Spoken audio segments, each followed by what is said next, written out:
আম্মু বাজার থেকে আসার পর বাজার গোছানোর দায়িত্বটা কেন জানি না আমার উপর পড়ে যায়। আমার রান্না বান্না থেকে শুরু করে এভরিথিং সব কিছু করতে হয়। আর আমার কাছে তো বেশ ভালোই লাগে এই সবজিগুলো গুছিয়ে রাখতে, বিশেষ করে শীতকালীন সবজি। আর শীতকালীন সবজি দিয়ে আমার রান্না করতে অনেক বেশি পছন্দ। এখানে নিয়ে আসলেন ধনিয়া পাতা, যা যা সবজি লাগে সব সবজিগুলো এখানে নিয়ে আসছিলেন। আর আমি সবজিগুলোকে ভালোভাবে ফ্রিজে রেখে দিব পরিষ্কার করে, কারণ সবজির মধ্যে অনেক ধরনের পোকা থাকতে পারে, যার কারণে আমি ফ্রিজে রেখে দিই এইভাবে পোকাগুলো সরিয়ে।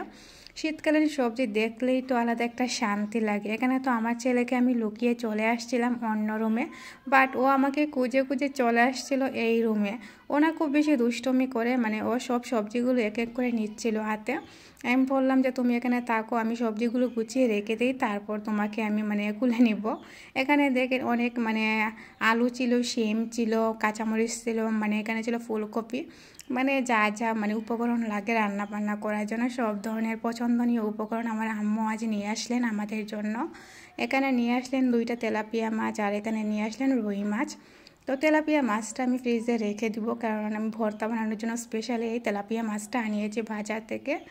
আর ভর্তা খেতে আমার খুব বেশি ভালো লাগে, বিশেষ করে তেলাপিয়া মাছের ভর্তা।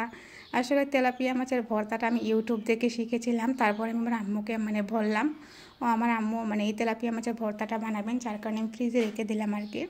আর আম্মু মাছটা কেটে কুটে রেডি করে নিয়েছিলেন। এখন আমি রান্নাটা বসিয়ে দিব। তো রান্না বসানোর আগে তো সবজিগুলো কাটতে হবে।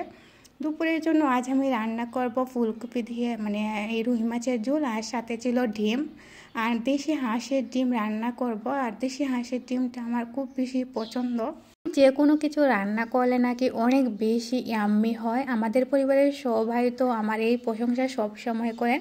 আসলে আমার নিজের কাছেই আমার নিজের ভালো লাগে খাবারগুলো রান্না করলে। আজ আমি আমার নিজের হাতের প্রশংসা করছি, কারণ হচ্ছে কি আমার খুব বেশি ভালো লাগে আমার হাতের রান্না। বিশেষ করে আমি ফুলকপি দিয়ে এই রুই মাছের ঝোলটা না অনেক মজা করে রান্না করি। আমার আম্মু তো মাছগুলো বড় বড় সাইজ করে কেটে নিচ্ছিলেন, তারপর আমি ওইগুলো ছোটো ছোটো সাইজ করে কেটে নিব। আর তেলাপিয়া মাছগুলো আমি ফ্রিজে রেখে দিব ভর্তা বানানোর জন্য, যেহেতু আনা হয়েছে। তো এই মাছগুলো আমি বেছে নিচ্ছি, আর কিছু মাছ ফ্রিজে রেখে দিব, আর এই কিছু মাছ আমি কেটে নিব রান্না করার জন্য। এই বড় বড় পিস দিলে নাকি মশলাগুলো ভালোভাবে ঢুকে না, যার কারণে আমি এইভাবে ছোটো ছোটো করে কেটে নিলাম আর কি। তো ফ্রিজে মাছগুলো রেখে দেওয়া হলো, আর আমি রান্নাটা বসিয়ে নিব। ফুলকপিগুলো আমি ধুয়ে রেডি করে নিলাম, আর এখন সব প্রসেস শেষ, এখন রান্না বান্নার পালা। তো ডিমটাও রান্না করব। আর দেখেন মাছগুলো আমি ছোটো করে নিয়েছি, আর অন্যদিকে ফুলকপিগুলো ধুয়ে রেডি করে দিয়েছি। এখন আমি রান্নাটা বসিয়ে দিব ফুলকপি দিয়ে। আর যদি রুই মাছের ঝোলটা রান্না করা হয় এইভাবে অনেক বেশি ইয়াম্মি হয়। আমি মশলাগুলো সুন্দর মতো কষিয়ে নিয়েছি, আর অনেক বেশি ঝাল ঝাল করে রান্না করব আজকের এই ফুলকপির ঝোলটা, রুই মাছের ঝোল দিন। তো আমি এখানে দিয়ে দিলাম ফুলকপি দেওয়ার পর আমি আবার চলে গেলাম এই রান্নাটা বসানোর জন্য। কারণ হচ্ছে গিয়ে আমার ছেলে তো ফুলকপি খেতে পারবে না, তো আমি ভাবলাম ডিমটা রান্না করি।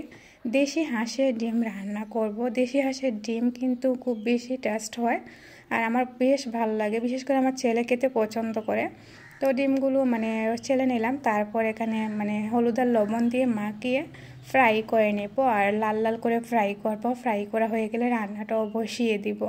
তো একটু ওকে নাড়াচাড়া করে নিচ্ছিলাম, আর চুলায় প্যান বসিয়ে আর ফুলকপির তরকারিটা কিন্তু হয়ে যাচ্ছে। গাইস, আমি পুরো ভিডিওটি ক্লিপ করতে পারি নাই, যার কারণে ফুলকপির পুরো রেসিপিটা আপনাদের সাথে শেয়ারও করতে পারি নাই। তো আমি ডিমটা রান্না করে নিচ্ছিলাম। তো ডিমগুলো রান্না করা ফ্রাই করা হয়ে গেলে আর কি রান্নাটাও বসিয়ে দিব। এখানে আমি তুলে নিচ্ছিলাম ডিমগুলো। আর আলু ছিল 2টা, যার কারণে 2টা দিন ঘরে ছিল না আলু। বাসা না থাকলে আর কী করবো, রান্না তো করতে। এখানে দিয়ে দিলাম পেঁয়াজ বেরেস্তা, আর সাথে দিয়ে দিলাম তেজপাতা। ডিম রান্না করলে আমি তেজপাতা দিই, কারণ হচ্ছে গিয়ে ডিমে যখন তেজপাতা দেওয়া হয় তখন আলাদা একটা স্মেল বের হয়। তারপর দিয়ে দিলাম হলুদের গুঁড়া, আর দিয়ে দিলাম ধনিয়ার গুঁড়া। ধনিয়ার গুঁড়াটা আমি পরিমাণ মতো দিয়ে দিচ্ছিলাম, আর সাথে কিন্তু দিয়ে দিলাম মরিচের গুঁড়াটাও। মরিচের গুঁড়ার পরিমাণটা আমি অল্পই দিব, কারণ হচ্ছে গিয়ে আমার বেবি খাবে। তো ভাবলাম মরিচের গুঁড়াটা অল্পই দিই, ও ঝাল খেতে পছন্দ করে না। এখন একটু পানি দিয়ে দিব, আর সাথে একটু জিরে বাটাও দিয়ে দিলাম আর কি। জিরে বাটাটা অল্প দিলাম, আর পানিটা দিয়ে একটু নাড়াচাড়া করে কষিয়ে নিব। এইভাবে আপনারা ডিম রান্না করে দেখতে পারেন, কারণ হচ্ছে গিয়ে খুব বেশি মজা হয় এইভাবে রান্না করলে। তো এখন আমি দিয়ে দিলাম ডিমগুলো দেওয়া হয়ে গেলে একটু মানে কষিয়ে নিব আর কি, আর পানিগুলো যাতে মানে একবারে হয়ে যায়, যার কারণে মানে পানিটা মানে সাধ্য করে নিচ্ছিলাম, পানিগুলো যাতে শুকিয়ে যায়। তো শুকিয়ে গেলে আমার রান্নাটাও ফাইনালি হয়ে গেল। রান্না হওয়ার পর তো আমি একটা মানে পাতিলে ঢেলে দিচ্ছিলাম। এইভাবে যখন পাতিলে ঢেলে দেওয়া হয় তখন কিন্তু খাওয়ার সময় অনেক মানে কোনো ধরনের ঝামেলা হয় না।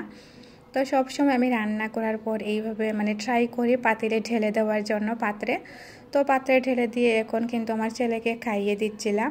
আর দেখেন অনেক বেশি লোভনীয় হয়েছিল আজকের এই ডিম রান্নার রেসিপিটা।